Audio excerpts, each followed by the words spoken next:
Добро дојдовте назад во утринската програма на Телма. Утрово да си кажеме со професорот Синиша Наумовски. Господин Наумовски, добро дојдовте во студиото на Телма. Добро утро и ми е чест што ме поканивте да видам ваш гост. Да, благодарам за издвоеното време. Вие сте освен професор и член на Советот на НБРМ, на Централната банка, така што идеален соговорник за сите економски аспекти од она што се случува на истокот во Украина. Точно. Така. Ке говориме од стајалиште на професор денес, од научно-истражувачки работи. Добро, професоре, Западот, односно Европската унија, НАТО воведоа прилично силни санкции кон Русија и очекуваат тоа да ја клекне на колена руската економија и да ја одврати од некои можеби воени намери, односно значително да ја ослаби. Ја милувам дали е тоа можно? Милувам да цитирам, ќе го цитирам сега Колин Пауел, починатиот скорешен американски политичар, кој ќе рече не е толку лошо колку што мислите, наутро ќе изгледа подобро. Така имам јас мислење и во ова прашање кое ми го поставувате. Да, не е лошо по руската економија или не е лошо по... Не е лошо по глобалниот свет, по руската економија, како што кажи вчера председателот Бајден, економските последици ќе бидат, мислам дека, катастрофални, но тоа ќе биде на еден поодржлив период, нема да бидат почувствувани на краток рок, мислам во текот на овој месец или наредните месеци. На долг рок, санкциите кои се воведени се оние кои што нели сите ги знаеме, изземањето на некои таргетирани банки од SWIFT системот на меѓународни трансфери, знаете, тоа е најголемата платформа за меѓународни плаќања, каде што е прифатена. Добро. Сакав да И вториот ефект е забраната за одредени операции на Централната банка на Русија. Според мене оправдани се санкциите, исто како што кажав, ќе има ефект, бидејќи мислам дека согласно она што јас претходната недела имав некои јавни настапи, мислам дека руската инвазија според мене не беше очекувана. Јас сум изненаден како граѓанин, како човек. Целиот свет е затегнат всушност, меѓутоа вчера кажа и председателот на нашата држава, ако не се лажам, професор Пендаровски, сме имале како држава, како членка на НАТО, информации околу ноември некаде дека ќе се реализира овој напад, што навистина сме сите изненадени. Некои од овие разузнавачки НАТО елементи ги имале тие информации. Така. Русија не е она од за Русија можам да ви кажам неколку факти. Тогаш беше слаба, кревка економија, меѓутоа во економски Русија е силна, многу силна земја, но сега ќе кажам најголем извозник на нафта, газ и метали. Во Европа и во светот, да. Практично европската економија зависи од руската нафта и газ. Точно. Сега каде ќе... Затоа прашувам, колку овие санкции ќе ја погодат Русија, а колку ако таа возврати со секнување на нафтата и газот ќе бидат удар врз европската? Еве неколку значајни податоци за вашиве гледачи за руската макроекономија или монетарните статистики. Јас ги пратам и по позицијата, како рековте, овие години наназад 2,5 пратам одредени централни банки, исто на западот ми се нели по приоритетни, но и ги пратам на истокот, кинеската, особено руската. Таму кога ќе отворите во официјалните извештаи на монетарните власти ќе се забележи неколку клучни поенти. Прво, вика има зголемен инфлаторен притисок. Прва карактеристика на февруарските извештаи. Да, видовме рублјата има драматичен пат. Да, внимавајте сега. Инфлацијата во Русија во 2022 е проектирана на истото ниво кое што беше во 2015, некаде двоцифрена или од 10 до 11%. Значи 8 беше во 2015-тата. Не беше двоцифрена. 12, мислам дека беше 12,7, точно ги имам информациите. Но еве ќе го проверим. 12,7 е во 2015, оваа сега е проектирана исто двоцифрена на истото тоа ниво од 10 до 11%. Сега, ако е пред конфликтот оваа официјална статистика за инфлацијата таму, замислете сега колкава е инфлацијата и веќе имате депрецијација, паѓање на вредноста на рублјата во однос со девизните врзани девизните курсеви за 30%. Тоа е првиот елемент. Значи руската инфлација е некаде двоцифрена. Добро, руската инфлација беше двоцифрена како стимул за економски раст. Они не очекуваат раст како руска економија од после 2020 година, каде паѓаат некаде со -3 пат на бруто домашниот производ, некаде сега се 1 до 2 раст и во проекциите за 2022 и 2023 тука ќе се движат од 1 до 2. Значи и тоа е варијабла која покажува нема баш силно да закрепнат. Сега, каде се најсилни? Во монетарната власт. Растот на нивниот депозитен потенцијал се движи со стапка колку што и ние се движиме. Тоа е некаде 8,7-9% растот на депозитната база.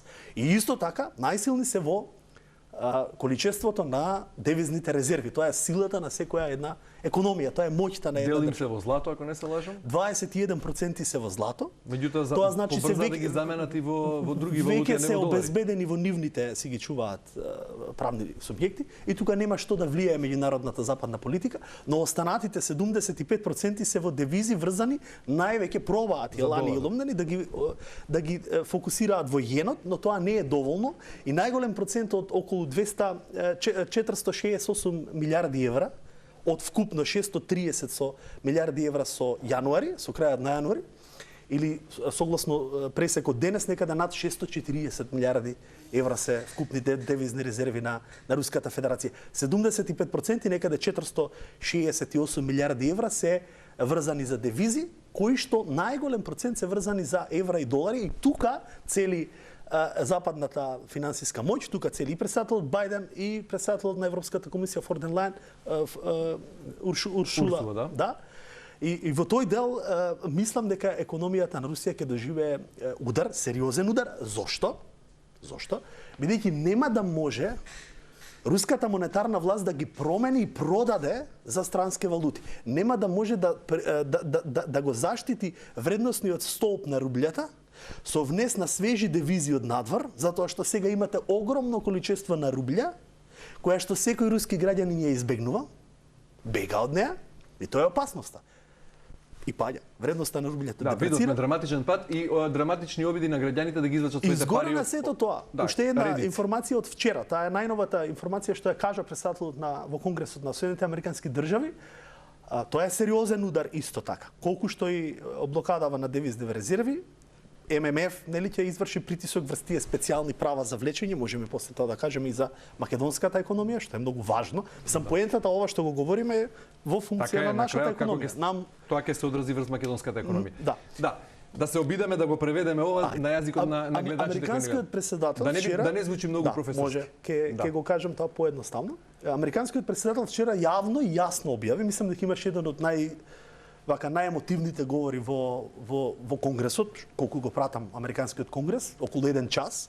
Во првиот дел од неговиот говор јасно објави дека Министерството за правда на Соединетите Американски држави формира специјално одделение на олигарси. Да. И тука ќе има сериозни реперкусии. Што е целта? Мислам дека европскава и американскава политика, вклучително и британската, ќе се борат преку одредени економски мерки да создадат нервоза во самата стабилност или контрола врз граѓанството од страна на руската власт. Колку ќе успеат, не знам, сега тоа е политичко. Дали руски граѓанин веќе го чувствува чувствува последици од санкциите? На кој начин, освен како страф, дали ќе може со рублјата да испазари толку колку што пазарал вчера или за да ги излече своите пари од банките кои блокирањето на одредени, да речам, поголем број на банки од системот SWIFT веќе го чувствуваат стопанствениците во Русија затоа што не може да извезуваат. Вие самиот рековте преска, нели? Русија е најголем извезник на енергенси и метали. Така е, и во Европа, и глобално во светот. Ако е тоа точно, а точно е, тогаш ако вие користите споредна платформа која не е во системот на SWIFT, има опција и Русија мислам дека спремна на тоа, но тука имаш високи трошоци, тука обстојуваат и не состојби на нестабилност, несигурност во таа платформа. И тогаш веќе ви го отежнува извозот во Европа. Тука најголем ризик за нас како економија индиректен ќе биде со германската економија, бидејќи македонската економија е суфицитарно зависна во трговско-платната размена со Германија. Нас Германија треба да не биде во фокусот. Да, меѓутоа сега германската економија ги ревидира проекциите за раст поради тоа што е многу увозно зависна од Русија на енергетски и од метали. Тука можеме да ги предвидиме ризиците. Јас кажав неодамна и во друго гостување. Да, германската економија е ревидирана, но има огромен суфицит и наталожени слоеви за да може да обстои. Германија нема друг избор освен да влезе во директна економска војна со Русија. Мислам, немате друг начин како. Сега, колку ќе обстои оваа криза? Долго, според мене, за жал, можеби ќе броиме во месеци, нема да бидат недели, во месеци. Но ево оставам да видиме што ќе се случува. Тоа ќе влие и врз германската економија. Тоа индиректно може да се вклучи, да влие врз стабилноста и затоа македонската економија треба предпазливо да се даваат во контекст на македонската економија изјави со голема предпазливост или јас ќе речам можеби ние треба да сме внимателни, но не треба да сме панични или загрижени. Сега зошто не треба да сме загрижени? Прво, македонските банки се стабилни, монетарната власт или монетарниот систем е одржлив и стабилен десетина години наназад на исто кондиција, со зголемување. Да речеме, овие македонските банки во 2021 имаат најголем раст до сега. Од првиот квартал 30-тина, па вториот квартал или полугодието на 70 милиони евра, завршија година со над 120 милиони евра. Најголемите 5 банки растеа со 20 милиони евра, средните банки растеа со 1,5 евра, малите банки константно се задржаат на 2020 растот. Значи тој елемент е задоволителен. Монетарната власт исто така се од гледиште на научно-истражувачки работник, ќе кажам, не како член во управувањето, што особено е искушение, мене таква ми е кармата да имате искушение кога кај мојот мандат точно се водеше во процеси на економска криза, на ковид криза, на една банка која се Затоа ја прашувам, македонските банки поминаа период на пандемија, сега доаѓа нова криза. Доаѓа нова криза. Стабилни моментално. Стабилни се. Но дали под психолошки товар на паника, на креирана паника и обид и македонските граѓани од страв вештачко креиран или безпричински да речеме, ако се обидат да ги повлечат своите пари, тој притисок македонските банки може да го издржат. Затоа сме ние тука, затоа што сме општествени носители на функции покрај научните истражувачки активност и затоа сте вие тука како новинари. Затоа сме еве често оваа недела, претходната ќе бидеме повторно во присутни во јавноста, ние не смееме, мораме да им објасниме една работа на граѓаните. Прво, македонските банки немаат никаква поврзаност со руските банки. И тука тоа е, ајде како велат политичари, бетон. Тоа е факт. Ние немаме никаква директна изложеност врз руската економија. И тоа е силен факт. Еве ви бројки. Трговијата на нашава држава, македонскава економија е 2%. Втора бројка, странски директни инвестиции кои што доаѓаат во руската економија, во сетот вкупни странски директни инвестиции не надминува 0,5% од вкупните. И трет факт, девизните дознаки кои што се кај нас огромна сила, до пред ковидот, знаете и самиот околу, често го говоревме тоа и на конференции предходно, околу 20% од бруто домашниот производ, околу 1,5 милиарда евра, до 2 милиарди евра странскиве наши иселеници испраќаа во македонскава економија. Руските во тој процент се нешто над 0,1. Значи по сите три варијабли повторно ќе подвечам, македонската економија никако не зависи или не е во зависност директна со руската. Но немојте да заборавите или да не заборавиме дека Русија е најголем извозник во Европа на енергенци и метали. Тоа е индиректното влијание што ќе го има со германските автомобилски индустрии и така натаму, но мислам дека Европа е спремна. Мислам дека, слушајќи го говорот и на председателот Уршула завчера, Европа ќе биде друга, така најавија, обединети, со многу емоција, инаку не важат за емоционална дружина, по-ладни се во односот. Ние сме бар вака по-емоционални. Она што можев јас да го извлечам како заклучок е дека ќе се промени. Се тука ние дали ќе искористиме шансата со нашиот кандидатски статус и со споровите, тоа е веќе политичко прашање на политичари. Да се држиме до економијата. Значи велите банките се стабилни, колку е стабилна домашната валута? Исто така, домашната валута е стабилна, денарот е стабилен и тоа мора јасно да се нагласи. Тоа ми беше втората поента, освен првата што спомнавме за комерцијалните банки, бидејќи 30 години ние го одржуваме девизниот стабилноста на денарот врзана за еврото. Гаранција за тоа е аранжманите што ги добиваме од Меѓународниот монетарен фонд. Сега ќе кажам и стручно и ќе го објаснам поедноставно. Тие ги нарекуваме ние специјални права на влечење. Добивме некои репо трансакции, репо права од Меѓународниот монетарен фонд лани, чинам, нека беше на почетокот или крајот на 20-та, сега не ме држите за збор, од 161 милион евра. Тоа значи тоа се ликвидни средства за поддршка на ликвидноста тука да го зајакнеме денарот доколку ни треба да увеземе девизи. Тоа е силен гарантор дека котираме добро во меѓународните институции и денарот е без никаков ризик да девалвира. На граѓаните мора да им дадеме уште еднаш јасно дознаење. Девалвацијата или депрeciјацијата како рублјава, што сега депрецира во Русија, 30%, е различна од инфлацијата. Знам дека обстојува инфлацијата, јас сум свесен граѓанин, јас пазарам и ги гледам цените, но тоа е увезена инфлација од директната понуда и побарувачка во пост-ковид периодот. Знаете вие организамот, јас неколку пати го повторувам, го поминав јас јануари ковид, па мојот организам и од 15 јануари, еве се уште, месец дена и повеќе, не може да се стабилизира во периодот од пред да го добијам ковид вирусот, бидејќи има тектонски пореметувања, така и со економијата. Вие ако имате една стабилна оска, стабилна рамка, каде растете 2-3%, без разлика на финансиската власт, генерално кажем како економија. Какви политики ќе воведете, тоа е друга тема. И веднаш доаѓате во форма на криза, значи паѓате со рецесија во 2020, имате неколку локдаун, враќањето назад, сега глобално размислувајте, ќе ја наруши понудата и побарувачката. Некои производи ќе ги експанзираме, ќе ги бараме повеќе, некои производи не. Многу пари можеби внесовме во економијата свежи, тоа значи дека ќе имаме повеќе склоност кон трошење на, ако сакате метафора, некој можел да го купи кашкавалот претходно, сега можат повеќе да го купат. Значи кашкавалот има 10 парчиња метафорички понуда, сега сите ќе ги купиме одно. Значи не достига понуда на кашкавал. Има поголема побарувачка. Тоа е под мојата реченица кога велам често пати јавно се нарушени макроекономската понуда или економската понуда и побарувачка на производите. Тоа доведува до инфлаторни осцилации.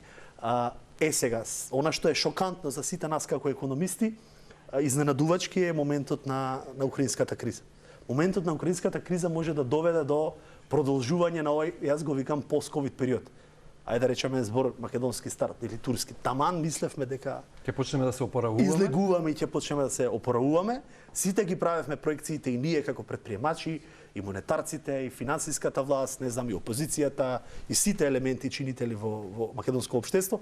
Доаѓа оваа криза која што мислам дека треба да сме многу внимателни. Многу да сме внимателни, бидејќи не зависи од нас, да, но во проекциите треба да сме внимателни во контекст на безбедносните работи. И трет елемент, што е многу битен, освен стабилноста на банките, освен инфлаторната и стабилноста на денарот, е безбедносната стабилност. Ние сме членка на НАТО и тоа треба да ги охрабри граѓаниве и тоа сега се покажува како многу голема предност пред, замислите ако Украина беше членка на НАТО. Таа не е членка на НАТО. Тоа е една добра компаративна предност ние која имаме како земја. Велите денарот е стабилен, така е. Банките, како рековте, изразувајќи се со речникот на политичарите, се бетон стабилни. Таква формулација употребите? Да, бетон стабилна употреба в информација и за банките, ама нема никаква поврзаност со руските банки. Девалвација не доаѓа предвид или депресијација на вредноста на денарот? Денарот е стабилен, бидејќи сме обезбедени и со специјалните права за влечување. Сега ве прашувам и како професор и како член на Советот на НБРМ. Кога велите треба да сме предпазливи, на што мислите, имајќи предвид дека сме увозно зависна мала економија, дали закана на краток и на подолг рок е само инфлацијата? И доколку таа би одела? Велам да сме предпазливи во насока на и на давање на информации, шпекулации во тој дел. Многу е лесно овде да се шпекулира. Многу лесно и често може јавните одговорни личности, јавноста, па и онаа која не е стручна, бидејќи ние како јас дел сум на стручната јавност, ние секогаш кога говориме се подкрепуваме на факти. Јас често носам и листови за да можам да се подсетам. Не сакам да изложувам бројки во основа на шпекулативност. И затоа велам, ми кога говориме и за јавниот долг, и за вкупниот долг, и државниот долг, бруто побарувањата, тие факти треба да бидат подкрепени со реални вистински извори. А кои се вистински извори? Официјалните извештаи на монетарците и официјалните извештаи на статистика и финанси. Кога велам да бидеме предпазливи, мислам да не шпекулираме со денарот, со банките и слично. Не шпекулирајте, кажете ми која е проекцијата сега. Мислам дека беше проектиран раст 3,5% економски раст за 2022. Очигледно е дека ќе мора да се ревидира таа растот ќе мора да се ревидира. И инфлаторната спирала да се малку под отпушти, бидејќи инфлацијата ќе оди во нагорна линија. Доколку би можело да одат овие параметри? Како научно-истражувачки работник ќе зборувам, официјално ќе си се обратат монетарци во тој контекст, да не го мешаме едното со другото. Да, проекциите се над 3,5%, ако го прашате Министерството за финанси, дури ти има 4,1%. Тоа беше базирано согласно проекциите на меѓународните тела, ММФ и Светска банка. Јас очекувам да има надолна корекција, некаде околу 3, под 3 да се движиме, 2,5 до 3% раст на бруто домашен производ оваа година, според мене, ќе видиме. И инфлацијата треба да биде коригирана малку нагоре. Инфлацијата ќе се стабилизира во 2023, според мене, доколку, реков, со фуснота, кризата не влијае во однос на продолжување на овие поскапувања во делот на енергенсите, но ние веќе излегуваме од зимата. пак не е преоптимистичко мислење и мислам дека ќе се стабилизираме. Економијата е ликвидна во тој дел да ја купи разликата помеѓу продажната и цената која плаќаат компаниите за енергетика. И тука државата мислам дека асистира. Да не ме сватите погрешно сега, не сакам да давам ниту критика, ниту пофалба, објективно резонирам. Веќе тој период се премости. Да, проекциите ќе бидат со надолна тенденција, инфлацијата ќе биде со нагорна тенденција и уште една поента сакам да кажам за инфлацијата. Инфлацијата од страна на бизнисот не е само зло ако оди нагоре до едноцифрена бројка. Спомнавме Русија, има 10-11. Спомнавме Америка, исто така има висока инфлација, околу 6-7. Германија има околу 5,5-6%. Значи секаде имате инфлаторни движења како што е тоа во земјите на Западен Балкан и особено кај нас. Ако анализирам како предприемач инфлацијата до едноцифрена 5 или 6%, ако ги прашате стопанствениците, ќе ви кажат дека е добро бидејќи има сериозни ефекти да имате поевтин продукт кога извезувате надвор.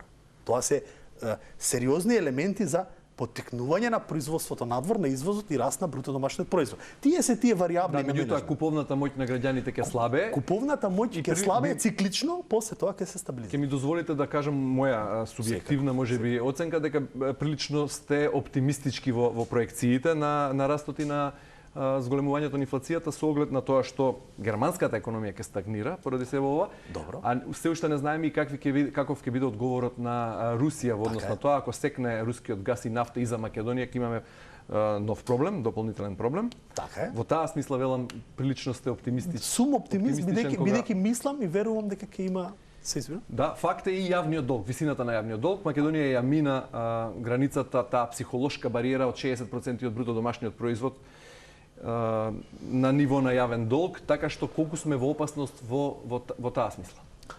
Дали станавме презадолжена земја? Не, бидејќи јавниот долг добро го елаборирам јас со официјалните извештаи на стручната јавност. Кога говориме за долгот, ние мора да разбираме бруто и нето надворешен долг. Бруто надворешниот долг некаде околу 83,5% од бруто домашниот производ, од BDP, или е намален за 1,3 милиарди евра врз основа на првиот квартал и вториот во 2021. Значи и во 2020 година. Во процентуално учество, како процент во БДП, вкупните обврски на резидентите во однос на кредити и камати, тука значи и на стопанството, и на државата, е намален за некои 4,1%.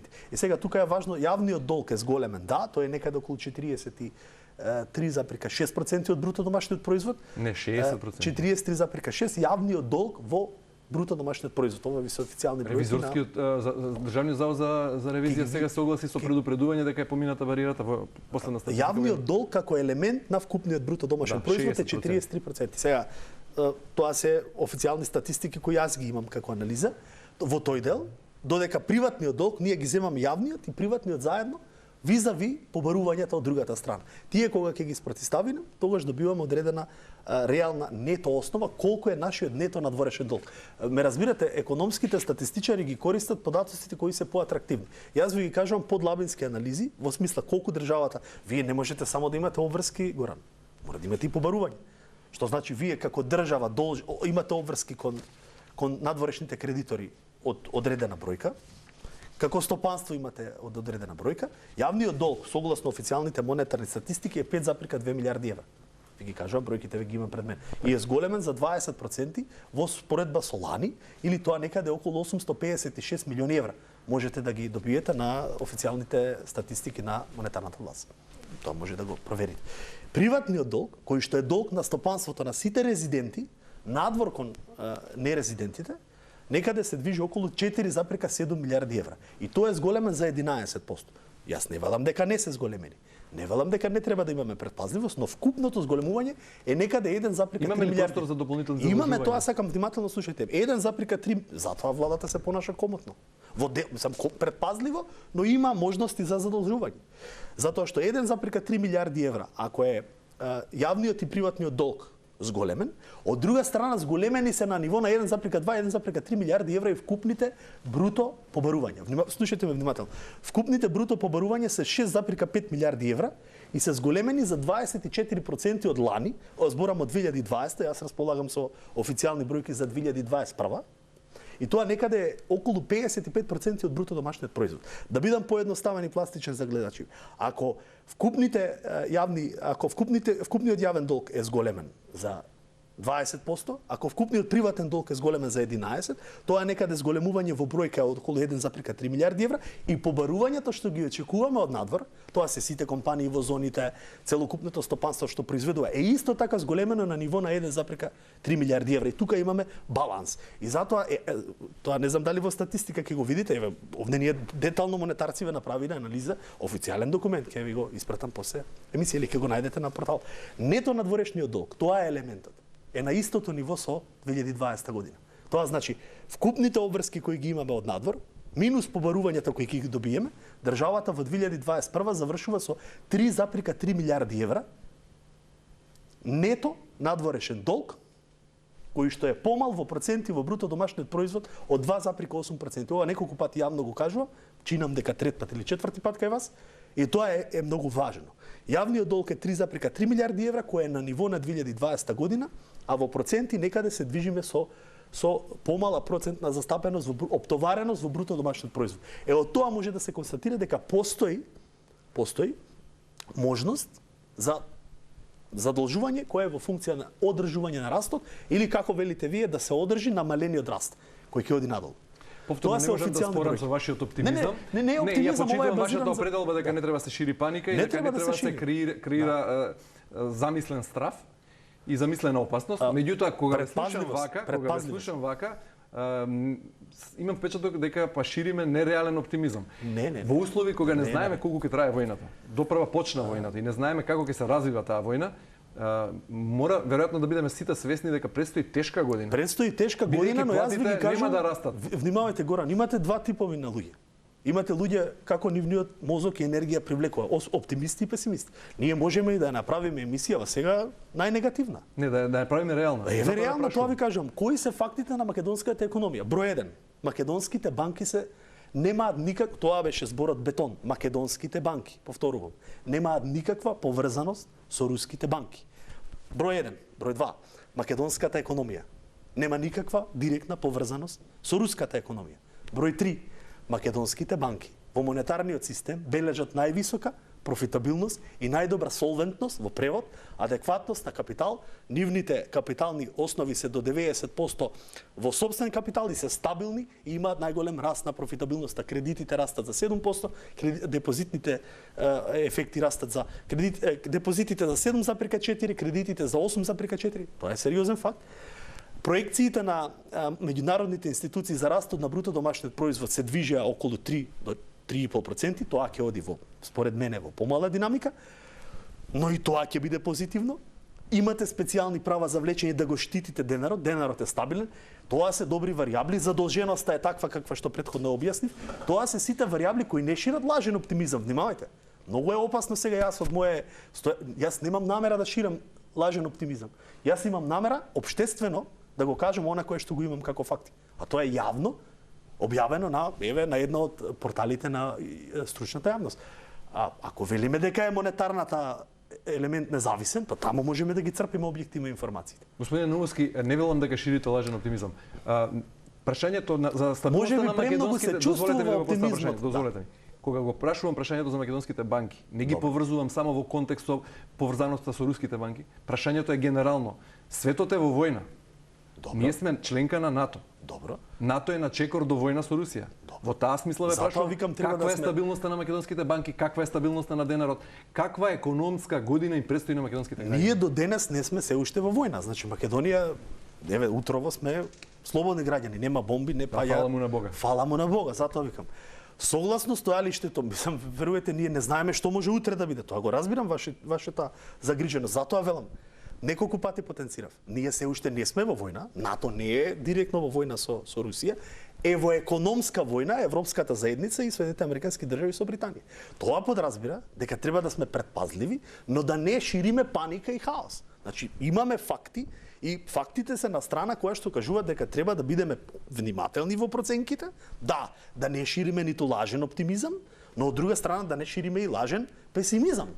Значи, тие се фактите. Политиката и политичките мегдани ќе престојат од 24-та натаму. До 24-та вака ќе биде. Внимателност, стабилност, според мене. После тоа може да се има промени на власти, други и така натаму. Тоа си е нивен мегдан. Затоа знам дека е лошо време, може би јавно да се говори во однос на овие ефекти, но мораме, според мене, јас сум на мислење, мојата совест, мојата општествена одговорност не ме држи или не ми дозволува да остана мирен и морам да ги изложам на мој начин, како велите вие, професорски или како и да е, енерджайзер начин, каков и да е начинот, фактите кои ги имам пред мене. А тоа се, македонските банки се стабилни, од гледиште денес, и ќе продолжат. Вие за да имате некаков ризичен период на банките, банките мора да имаат лоши пласмани назад годиниве. Имавме еден таков случај, не сакам да го отварам сега.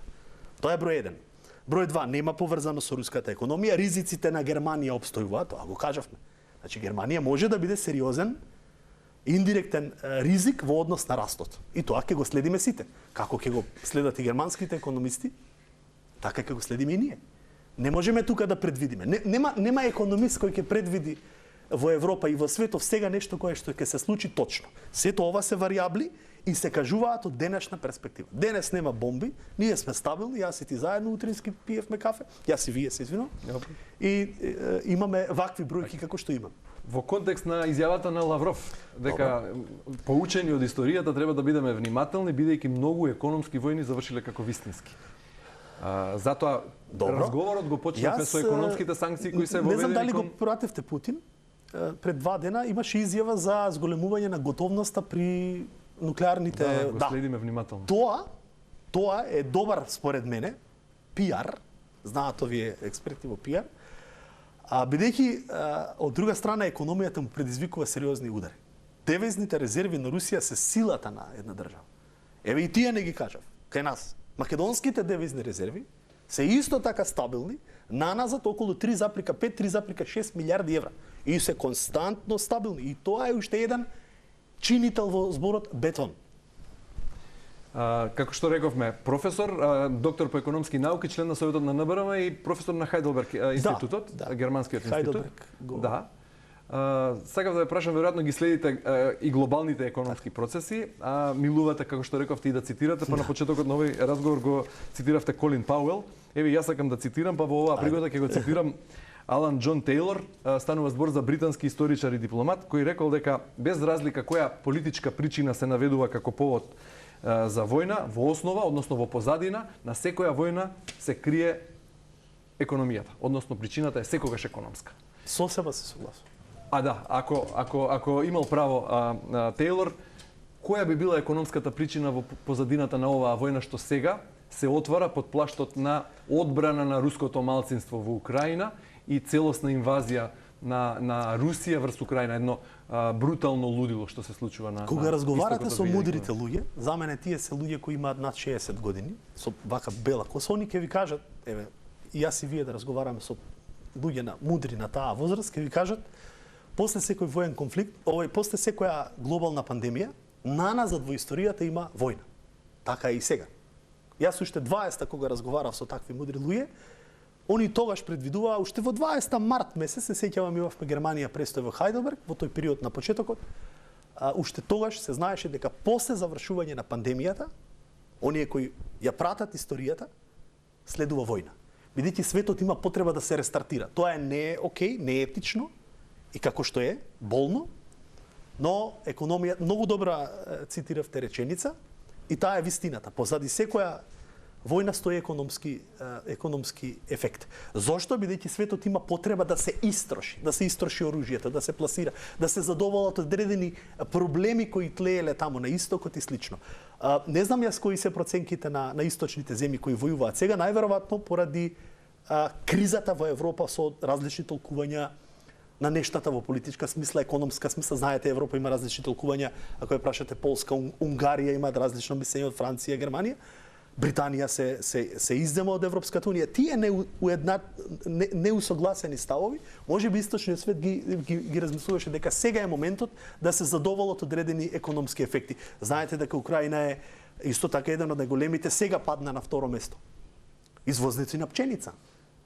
И украинското прашање, знаете дека определите каде прогласија независност, Луганск и Донецк имаат најголема економска вредност, имаат најголем број на богати луѓе, предпримачи токму од тие делови, се богати со нафта и слично. Точно, позади секоја војна имате економско толкување. Знаеме дека руската економија не можеше да крене посилно и она што го говориме, не го спомнав, кога имате паѓање на рецесија, прагот на почеток да создавате е многу подолу. Тоа е како летвичката на атлетика кога ќе симнете на метар и пол, почнувате не е исто со 2,5 метри. На 2,5 да скокнете 2,55 е многу потешко, од 1,5 многу полесно е да имате простор. Така да кога ќе паднете на пониско ниво, растот е многу поголем после тоа. Примерите за тоа ви се сега излегов од темава, но пак во таа функција. Примерите за тоа ви се паѓањето на Црна Гора и Хрватска. Ни паднаа двоцифрено во рецесија 15 минус и чинам 11 минус заради најмногу заради туризмот. И после тоа растеа, господин Горан, највеќе со 7 до 8% БДП. Затоа и ние растеме со 3,5%, паднавме минус 4. Прагот е падна. Така и руската економија падна минус 3 и расте со 2-3. Не може да земе кога ги спомнавте историските поуки што треба да ги имаме предвид, последната поголема пандемија, онаа нели на големата треска, шпанска треска, се случи по Првата светска војна, односно меѓу двете светски војни. Сега завршува големата светска војна, па се случува пандемија. Значи обратен процес. Обратен процес, да. Или сега во овој период е пандемијата, па доаѓа, се надевам нема да дојде до глобална војна, но ќе видиме. Не можеме да преюдицираме тука ништо, нели? Од сето ова јас и вие кои го говориме е од денешно стојалиште. Какви се состојбите денес? Мојот оптимизам е подкрепен на фактите во однос на монетарната власт. Јас не можам да говорам за фискалната, нели си има стручњаци, за она што го пратам. И е подкрепен на официјалните стручни толкувања во јавноста домашна и особено меѓународна. Меѓународниот монетарен фонд и Светската банка. И исто така е фактите кои ви ги говорев за Руската Федерација, бидејќи актуелно е прашањето сега со овие рестрикции кои се воведуваат од западните земји, е официјално објавено на нивната веб страна на Руската Народна банка.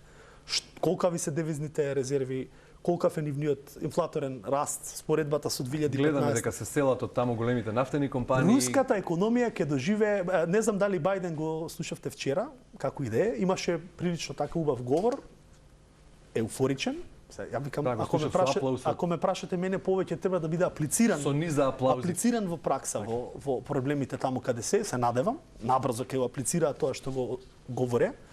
Верувам, сакам да верувам. Бидејќи таму треба поддршка на тие украински борци, во смисла и економска, и на крајот и да се смири работата, не значи да се засили. Според мене, он најави дека, баш буквално ќе го цитирам, уште не е Путин свесен што му се спрема. Така го тоа кажа, толку директно, мислејќи пред се на економските реформи. Моето мислење дека олигархијата во Русија ќе биде сериозно приземljena во делот на американските институции. Ако Америка формира специјално оделение за одредена намена, тоа е веќе сериозен сигнал. Дека идните текови таму така ќе се одвиваат. Ако рублјата не можете да ја зауздате, тие не може да ја сопрат рублјата и на крајот на криштата не може да најдат начин како да обезбедат повторно странскиве инвеститори да не заминуваат или да се одржат во руската економија, бидејќи заминуваат надвор. Погледнете ги големите милиардери од типот на собствениците на одредени фудбалски клубови и така натаму во Англија веќе продаваат, напуштаат и така натаму. За жал се одрази војната и врз спортот. Се одрази и врз спортот, и врз култура. Да. Јас на вистина не можам да замислам како може толку да во 21 век да ние се војуваме за територии и војуваме за одредени некакви вредности, а се губат човечки животи и деца. Не го разбирам тој момент. На се може да се најде разбирање. Не можете вие да влезете во една независна и суверена земја и да кажувате каде таа треба се зачлени. Ние знаеме како Македонија каде треба се зачлениме. Ние знаеме и потеклото кое ни е, и историјата, тоа си го знаеме ние. Не сакаме да се мешаме. Паралела правам. Така. Паралела и колку среќа сме имале како земја. Јас пишував вчера или завчера во едно писание и ние имаме дадено гора многу жртви за интеграцијата. Да. Прашањето кое сега треба да се отвори, а еве поттик правам за политичариве. Јас не планирам да се занимавам со политика, мојот пат е образование, да го внесеме тој германски образовен субјект овде и да ставиме едно знаме за младиве деца и компании овде да ги вратиме германски во Македонија, а не да одат надвор. Во тој контекст даваме еден поттик на политичариве. Сега можеби е време малку поагресивно да отворат прашање за влез на земјите од Западен Балкан и особено македонскава држава согласно жртвите кои ги дадовме. Дадовме многу жртви. Се сеќавате 90-тите, не беше лесно, јас се сеќавам. И дел од фамилијата беше учесник во тие процеси на темелите на оваа македонска држава. Знам да се смени знаме, да се смени територијална, Кичево и Струга, да не ги потсеќам сега тие горливи рани на сите нас, да се смени име, додадовме додавка до Македонија, воениот конфликт, сето тоа беше за и во име на интеграцијата. На крај колку добивме или не добивме, ние знаеме колку тие административни пречки или слично и одредени меѓу соседски и други барања, на крајот на криштата мислам дека Брисел, јас еве пак ќе речам, нека биде ова и критика од вас на крај, дека сум преголем оптимист, имам некаква верба, таму се уште Германија ја води Европската унија, Уршула е германка, дека Европа ќе се промени после ова. Ако Европа не се промени после ова што се случува сега, знаете, секое зло за добро велат. Тогаш немам друго толкување која би била мотивацијата на нам како млади граѓани. Еве јас не сум толку млад, имам млади соработници, луѓе кои ме пратат, кои се позади оваа патека на Хајделберг што ја правиме, која ќе биде нивната верба на вашите, на моите деца, дека треба да одиме на европскиот пат. Нема тогаш верба. Сега треба можеби знаете како вика Питу Гули на времето во Мечкинкамен кога се караат, со еве една метафора за граѓаниве да биде поинтерес. Кога доаѓаат турците и разговараат во црквата во Крушево и Никола Карев му вика Гули треба да се спасиш, си потребен на организацијата. Питу Гули вика оставиме со својата лудост, нам не ни недостига разум, ние го имаме, ни недостига лудост. Да погинам и тоа ќе се пишува. После мене ќе дојдат други генерации што ќе бидат поарни од мене, тој збор го употребува. Се ви давам некои цитати, малку се емотивни, ама таа е вистината. Сакам да кажам паралела со Европската унија. Европска унија можеби не и недостига разум. Разумна е таа. Сега и недостига мала под наводници да не ме сватите. Храброст. Да ја стегне малку ракава и да каже добро, процедурите се тие во ред, билатералните прашања може да ги решавате 60 години со соседите и така натаму. Историјата, ниту јас, ниту вие сме историчари. Ние знаеме, јас и вие, кои како припаѓаме, кои се нашите корени слично, и тука нема дилема. А вие ќе бидете интегрирани во регионот одма. И украинската држава. Ако го следевте председател Зеленски, ќе го кажам и сега тоа. 3 пати го подвлеков, го напишав во колумна, подобар говор во мојата историја. Јас пратам политичари, иако не сум политичар, не сум слушал. Без листови харти, без пишувани концепти, од душа. Еве ние брутално искрен во срце на Европа. Тоа беше навистина нешто за почитување. Украинците гинат и навистина се брилјантни и покажуваат инспирација за светот. Како се сака и се бори држава. Ме разбирате да останете во град каде што 90% сте сигурни дека ќе ве убијат, само за да покажете патриотизам и дека не се плашите и од смртта, тоа е навистина за почитување. Мислам дека Европска унија сега е моментот и Македонија или како и да ја наречеме Северна Македонија, се извинувам, да биде во фокусот или во контекст на интеграцијата да се забрза. Сега на Европа мислам дека и треба храброст. Храбри одлуки и зошто да не биде, јас велам impossible doesn't exist, невозможното не постои. Да. Зошто да не биде интегриран и целиот Западен Балкан? Ќе покаже историјата всушност дали Европската унија ќе остане иста после ова или дали ја научила лекцијата и каде е Македонија во целата таа приказна. Господин Наумовски, ви благодарам за овој длабоко аналитичен, подкрепен со бројки разговор, но и доста прилично емотивен. Па на крај да, еве допревте. Јас навистина ви се заблагодарувам за поканата. Вака долго време не сум учествувал на убава дебата. Ми беше чест, прв пат сум кај вас. Ке се гледаме, се надеваме и понатаму. Да, се надевам дека ќе имаме можност и друга пригода да зборуваме и за повеќе, поголем раст, за нови инвестиции и за поубави работи. Во ова пригода немаме време за жал да ве прашам за стоковите резерви, чувме дека ете набавуваме за девизните резерви. Разбравме дека сме стабилни, меѓутоа стоковите резерви веќе во доменот на владините политики. Не ве прашав ни за SWIFT мрежата да објасниме во детали со оглед на критиките од најголема мрежа помеѓу 200 држави прифатена за во друга пригода ќе имаме повеќе можност.